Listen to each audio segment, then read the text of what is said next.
Parami na ng parami ang mga kumpanyang nagmamanufacture ng electric vehicles. Unti-unti na rin itong tinatangkilik dahil bukod sa environment friendly, sinasabing cost-efficient rin ito.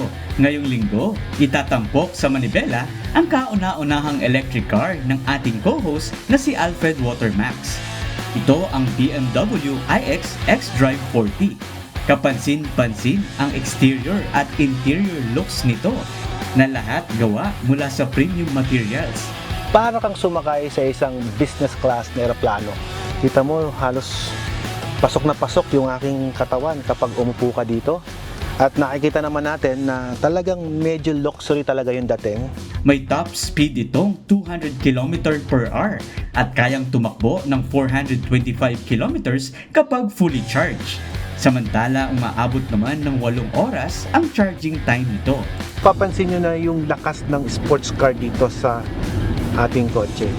Na kung saan i-compare nyo ito sa mga gas engine, parang masabi ko na parang mas malakas pa rin siya.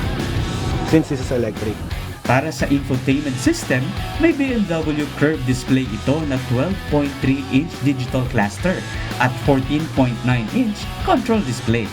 Pwede mo siyang i-customize depending on your riding style. Kung ano yung gusto mong setting na adjust pa itong personal natin.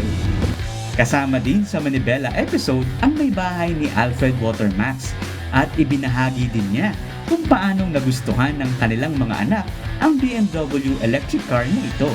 Yung mga anak namin nag-i-enjoy pag kunwari nasa expressway kami. Make it fast, Dad! Doon sila nag-i-enjoy kasi talagang may ibibigay. Abangan din ng mga recommendations o hindi nagustuhan ni Alfred Watermax sa kanilang BMW iX xDrive 40. Ngayong linggo sa Manibela, alas 8:30 ng umaga, dito sa UNTV. Sabayan ding mapapanood sa Manibela YouTube channel. Brian Evangelista, UNTV, News and Rescue. Diyos ang aming sandigan, serbisyo publiko ang aming pinahalagahan.